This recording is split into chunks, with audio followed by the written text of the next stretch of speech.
Assalamualaikum, halo Tribuners, apa kabar semuanya? Senang sekali hari ini saya bisa kembali menemani Tribuners untuk ngobrol-ngobrol seputar kesehatan. Nah, tema obrolan kita kali ini adalah gejala dan penanganan pendarahan saluran cerna. Nah, untuk membahas soal tema ini, kita sudah terhubung dengan Dr. Andi Siswandi dari Rumah Sakit DKT. Halo dok. Halo, selamat sore Mbak. Apa kabarnya? Oh, kabar baik dok. Makasih ya dok ya, udah mau dadakan ya dok. Ya, oke, nggak apa-apa. Iya. Nah dok, dokter ini dokter spesialis bedah ya dok ya? Bedah ya, saya spesialis bedah Heeh. umum di Rumah Sakit TNI DKT. Oh iya. Selain itu praktek di mana lagi dok? Saya di Rumah Sakit Islam Ashifa Bandar Jaya, kemudian Rumah Sakit Natar Medika. Oh iya. Jadi kalau mau berobat dengan dokter ke 3 rumah sakit ini ya dok ya? Betul, betul, boleh. Heeh. Iya dok. Nah kita langsung ke tema aja ya dok ya. Eh, Ya, oke. Pendarahan saluran cerna ini apa sih dok? Ya, jadi perdarahan saluran cerna ya. Jadi kita harus ketahui dulu pencernaan kita itu mulai dari mulut sampai anus itu terbagi dua. Yang pertama mulai dari mulut sampai duodenum, ya itu disebut bagian pencernaan bagian atas. Ya mulai dari mulut, kemudian esofagus atau orang awam ngatainnya kerongkongan, kemudian lambung, kemudian yang terakhir adalah duodenum. Duodenum orang menyebutkan biasanya usus 12 jari. Ya, nah perdarahan-perdarahan itulah yang maksud saya dari bagian-bagian itulah yang mengeluarkan darah yang disebut perdarahan pencernaan bagian atas. Begitu Mbak. Iya, kalau Nah yang kalau yang pendarahan bawah? bagian bawah itu perbatasannya ada perbatasan dari duodenum atau usus 12 jari itu sampai ke anus. Nah, itu pencernaan bagian bawah. Misalkan dari jejunum, usus kecil. Usus kecil kan terbagi dua, jejunum, ileum. Kemudian kolon. Kolon itu usus besar. Usus besar terbagi 4, yaitu usus bagian kolon bagian kanan, tengah, samping kiri, sampai rektum dan anus. Nah, itu bagian pencernaan bagian bawah. Nah, perdarahan yang disebabkan oleh artinya di sumbernya, misalkan dari usus kecil, usus besar, kemudian anus, nah itu disebut perdarahan bagian pencernaan bagian bawah. Jadi itulah pencernaan itu terbagi dua secara global, atas dan bawah. Nah, anatominya atau batas-batasnya itu ya, atas itu mulut, kemudian esofagus atau kerongkongan orang awam mengatakan, kemudian lambung, kemudian usus 12 jari atau duodenum. Itu atas. Nah, tanda-tanda orang mengalami pendarahan saluran cerna ini apa dok? Apakah muntah darah gitu dok? Nah, ya, jadi kita kembali lagi tadi atas apa bawah. Kalau misalkan sumber perdarahannya itu dari bagian atas, entah itu dari mulut misalkan, atau esofagus, kerongkongan atau lambung, nah, atau usus 12 jari atau duodenum, itu muntah darah. Ya, itu gejala awalnya adalah muntah darah atau buang air besar hitam seperti ter. Nah, itu gejalanya. Gejalanya pusing, mual, muntah darah. Ya. Muntah darah kita harus tahu juga muntah darah yang disebabkan oleh perdarahan yang disebabkan dari paru-paru. Ya, biasa orang misalkan batuk, nah itu dari paru-paru. Keluarnya dari mulut juga sama darahnya, tapi diawali dengan batuk. Nah, itu yang disebabkan perdarahannya dari paru-paru, saluran paru, ya, saluran pernafasan. Tapi kalau perdarahan muntah darah, entah itu misalkan katakan perdarahannya dari lambung, nah itu muntah darah. Bisa darah segar, misalkan segar itu misalkan dari pecahnya pembuluh darah varises esophagus yang disebabkan awalnya adalah penyakit hati yang keras, itu darahnya segar. Tapi kalau darahnya muntahnya hitam, itu biasanya perdarahannya dari lambung. Ya, awalnya tanpa batuk, jadi muntah aja spontan. Ya, bisa darah segar atau darah hitam. Tergantung dari sumbernya dari mana. Itu. Itu dia langsung muntah spontan gak dok? Nggak ada mungkin gejala kayak mual gitu atau mungkin perutnya nggak pasti enak? ada mual, pasti ada mual kemudian muntah. Gitu. Iya. Nah, penyebab dari pendarahan saluran cerna ini apa dok? Kok bisa orang kena pendarahan saluran cerna ini dok? Ya, penyebabnya itu banyak ya. Kita katakan sekarang kita bahas pencernaan bagian atas dulu ya. Iya. Nah, pencernaan bagian atas paling banyak adalah misalkan tukak lambung. Tukak lambung itu perdarahan di lambung atau biasa disebut ulkus gastrik ya, atau sariawan di lambung lah, katakan orang awam mengatakan. Nah, perdarahan ini disebabkan oleh gastritis atau MAH yang kronis. Di Indonesia MAH kronis sangat banyak sekali. Artinya rata-rata orang Indonesia mempunyai riwayat MAH kronis atau gastritis kronis. Nah, gastritis atau MAH yang kronis yang tidak diobati dengan baik, sehingga terjadinya ada ulkus atau luka di lambung, itu bisa menyebabkan perdarahan di lambung, ya. Nah, itu sangat nyeri sekali, kemudian dia muntah darah hitam. Itu yang paling sering, ya. Awalnya lambung, berobat ke dokter misalkan, oh lambung, tapi putus, begitu minum obat enakan dia putus, makan bebas lagi nih, mau pedas, mau bersoda, ya. Kemudian makanan yang berlemak, bebas tuh. Nah, itu akibatnya ulkus gastrik tadi atau luka lambung atau tukak lambung. Nah, dari situlah bisa menyebabkan suatu perdarahan di lambung. Itu yang paling sering. Ya. Yang paling sering kedua adalah perdarahan di esofagus. Esofagus yang kita sebut varises esofagus. Varises esofagus itu awalnya adalah pasien ini mempunyai penyakit hati. Hatinya mengeras atau disebut sirosis hepatis.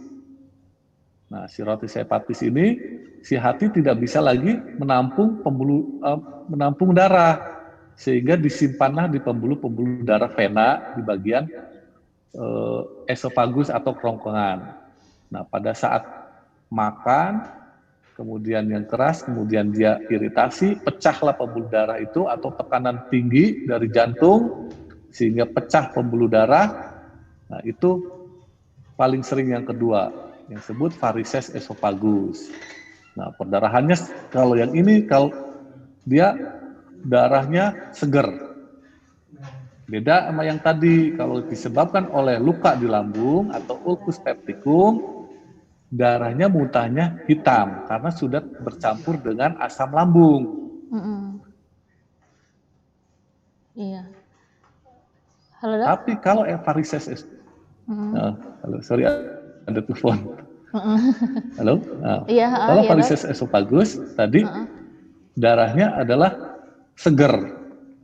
Itu yang paling sering itu, ya. Nah, bedakan juga dengan perdarahan di mulut, misalkan. Di mulut itu ada luka di gusi misalkan, ya.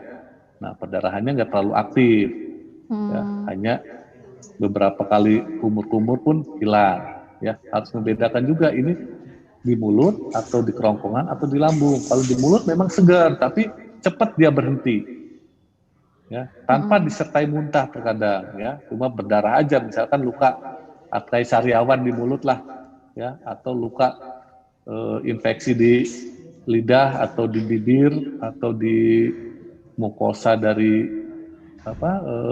gusi. Nah, itu perdarahan juga dari mulut, tapi tidak disertai dengan muntah. Tuh, ya. Jadi itu. Nah, terus yang terakhir paling sering adalah tumor di lambung. Ya. Hmm.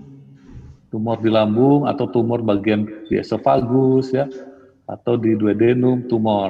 Nah, itu juga bisa menyebabkan suatu perdarahan. Nah, itu kalau perdarahan penyebab perdarahan di saluran bagian atas. Ya, kalau untuk bagian bawah itu dok, apa dok dia penyebabnya dok? Kalau bagian bawah, anatominya atau batas-batasannya yang saya sebutkan tadi, itu awalnya atasnya adalah ligamentum trace. Ligamentum trace itu suatu otot yang menghubungkan antara duodenum, usus 12 jari tadi, ke usus halus atau yeyunum. Nah, itu ligamentum trace namanya, perbatasannya, atas dan bawah. Nah, dari bawah itu, dari ligamentum trace, kemudian yeyunum, kemudian ileum, kemudian kolon ascenden atau kolon kanan, kolon transversum atau kolon yang lurus, kolon descenden artinya kolon yang bawah, kiri, kemudian sigmoid, rectum dan anus itu kolon perpanjangan dari descenden itu sampai ke anus. Itulah anatomi dari sumber perdarahan. Nah, bisa banyak juga perdarahan dari bagian bawah, misalkan yang atas, ada polip di yeyunum. Polip itu seperti benjolan di dalam mukosa usus kecil. Ya, itu juga bisa menyebabkan perdarahan. Perdarahannya bisa dia pelan perdarahannya, artinya dia berdarah kalau ada feses aja, ada nih BAB misalkan, tapi jarang, tidak terlihat gitu loh, tidak terlihat masif perdarahannya seperti muntah. Nah ini dia lama-lama perdarahannya lama atau di vertikal gitu, penyakit di vertikal atau penyakit yang polip sama aja, itu lama perdarahannya lewat dia BAB lewat tinja. Nah lama-lama 1 bulan 2 bulan dia merasa lemas, dicek darahnya, kadar HB-nya atau kadar hemoglobin dalam darahnya turun. Misalkan normalnya laki-laki 13 sampai 16 laki-laki. Nah, dia tiba-tiba 9 tanpa ada perdarahan yang dia sadari. Artinya tidak ada darah yang ngucur, menetes dari anus itu nggak ada. Nah, itu bisa ya. Artinya dia kalau ditinjaknya, diperiksa di bawah mikroskop, baru ada sel-sel darah di situ. Tuh. Kemudian tumor juga bisa, tumor di usus kecil bisa menyebabkan perdarahan. Artinya kalau perdarahan di usus kecil, yeyunum, ileum itu perdarahannya nggak terlalu masif. Jadi dia pelan-pelan, memerlukan waktu 1-2 bulan baru terasa dia lemes, pucat, nafsu makan menurun, kemudian dicek ke laboratorium, kadar HB-nya turun. Nah, kadar HB turun itu harus kita waspadai. Salah satunya adalah tumor di usus kecil. Nah, kalau usus besar sama misalkan infeksi Crohn disease, infeksi pada saluran pencernaan bagian bawah, Crohn disease namanya. Itu juga perdarahan. Kemudian kolitis, infeksi pada kolon. Ya, kolon itu usus besar. Nah, sama perdarahannya nggak terlalu masif, sedikit. Kemudian tiba-tiba pasien lemas.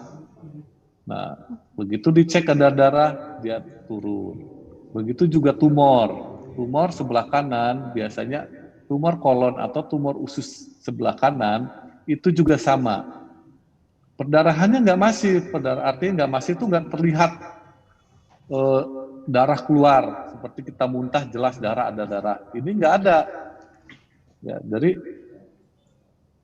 kalau bagian bawah itu pencernaan bagian bawah perdarahannya dia diam-diam.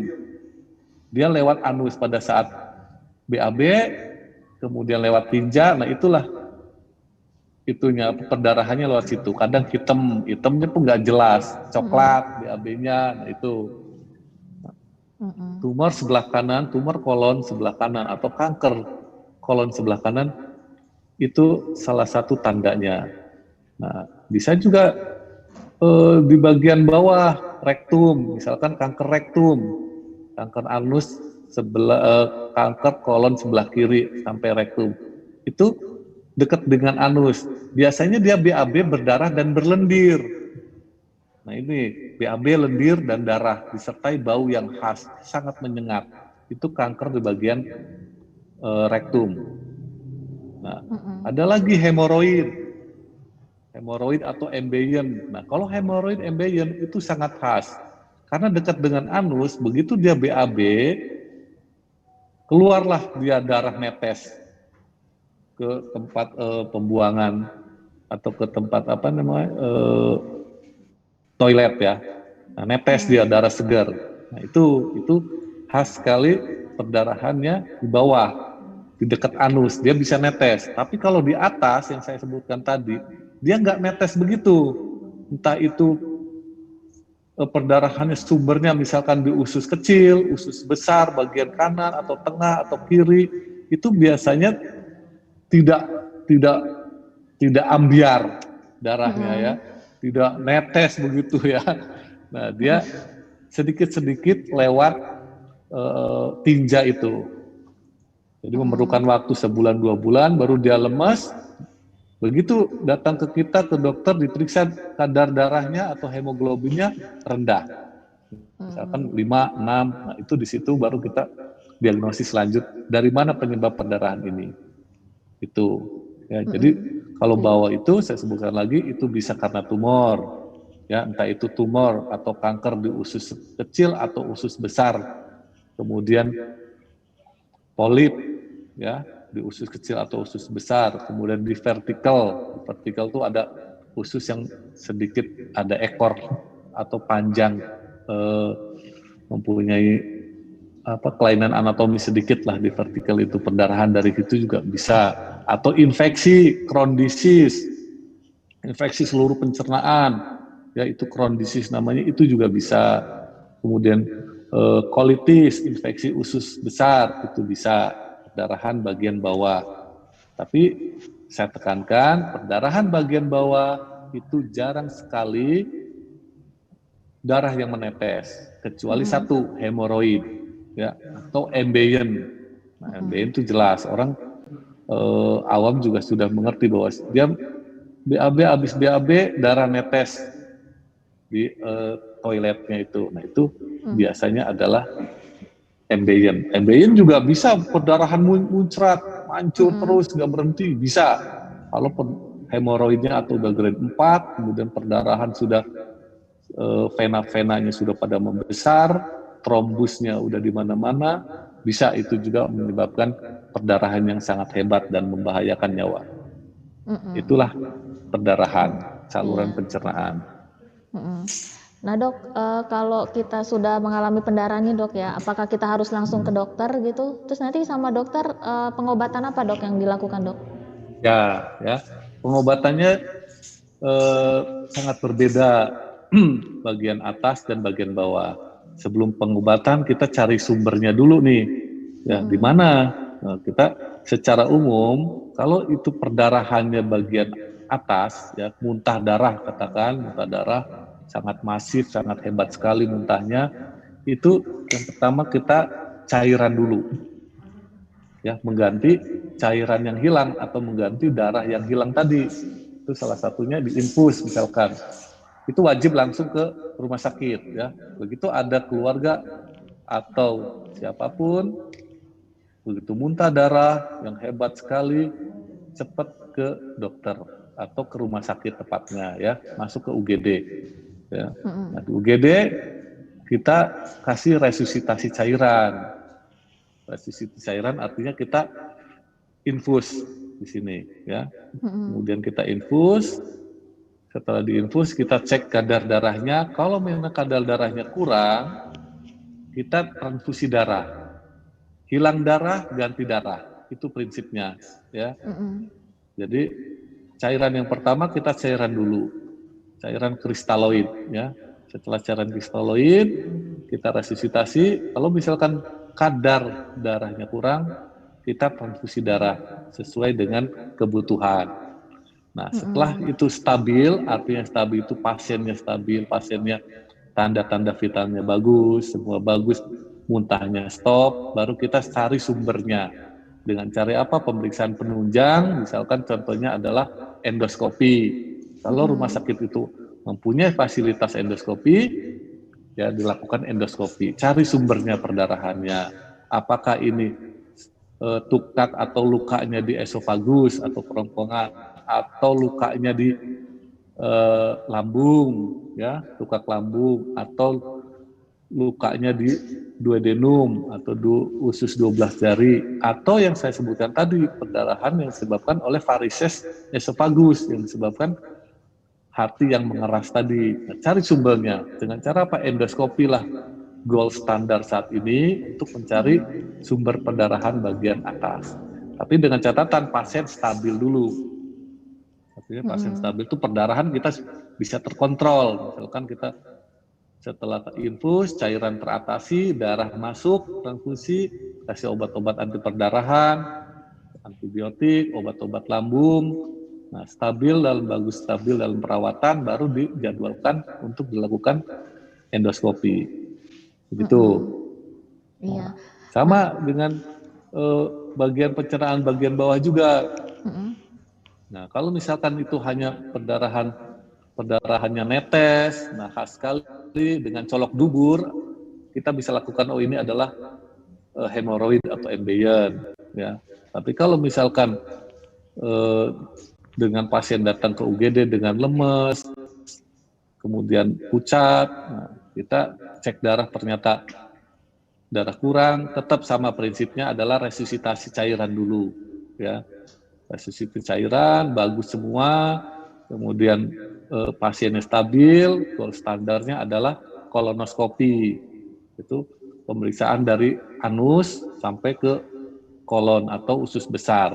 Ya, sama kalau endoskopi itu dari atas dari mulut, kalau kolonoskopi itu dari anus.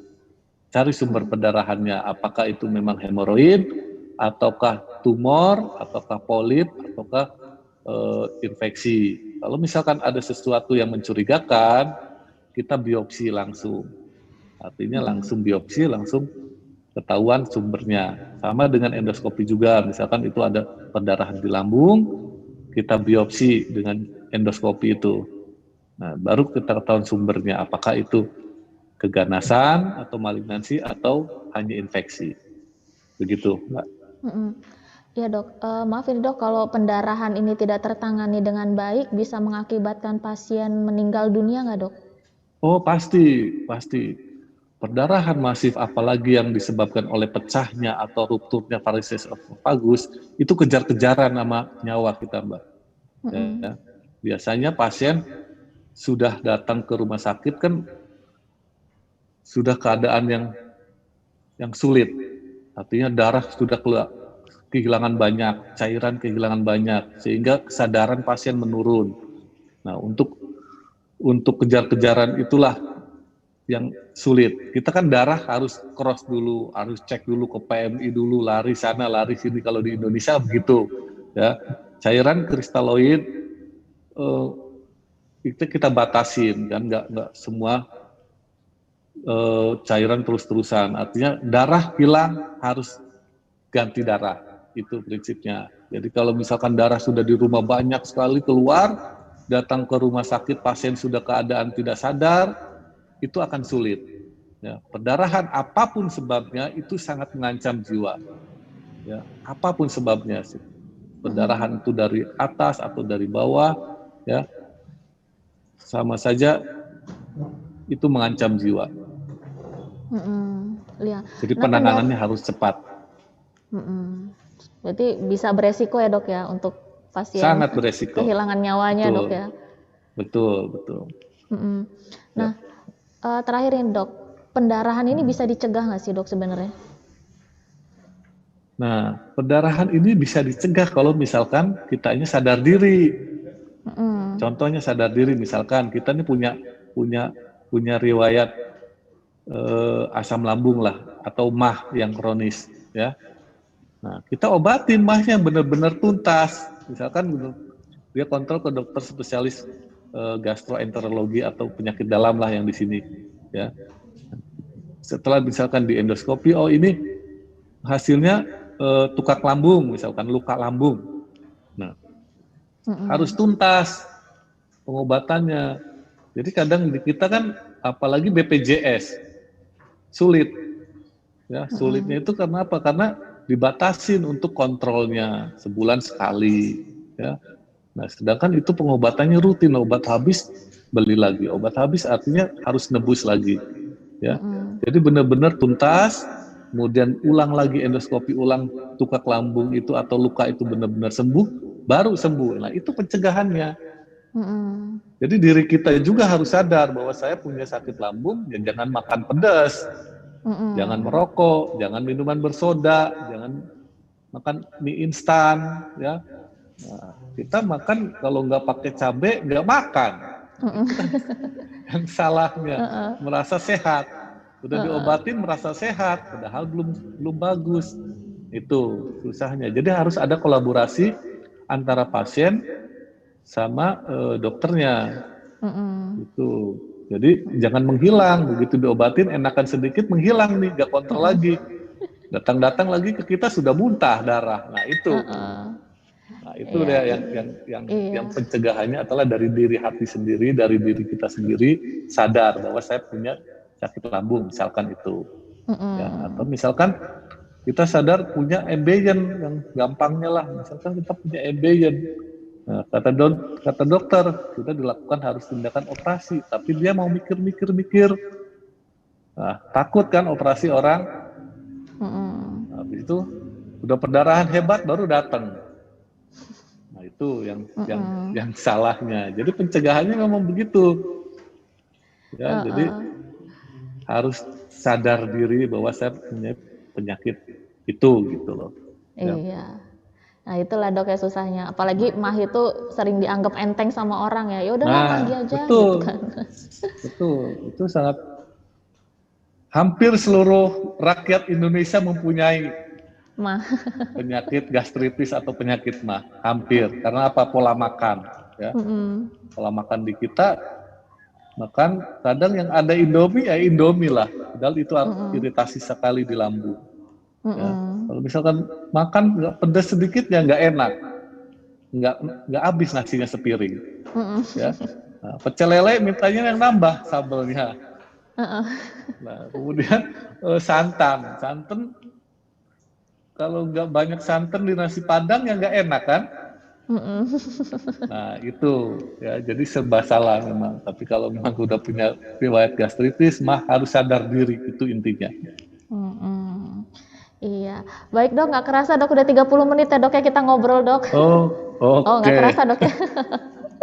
Iya, baik ya dok ya, makasih banyak ya dok ya atas waktunya dok ya. Oke, sama-sama. Iya, makasih banyak loh dok, dokternya udah mau mendadakan dok. Iya, boleh. Iya, nanti saya terbitkan di koran juga dok ya untuk hari Minggu ya dok ya. Boleh, oke. Iya, oke dok, terima kasih banyak ya dok ya atas waktunya dok ya. Terima kasih. Iya dok. Nah Tribuners, itu tadi obrolan kita bareng Dokter Andi. Semoga obrolan yang bermanfaat. Jangan lupa saksikan program Lipstick alias Ulas Tips Cantik besok pukul 1:30 siang. Assalamualaikum, dadah.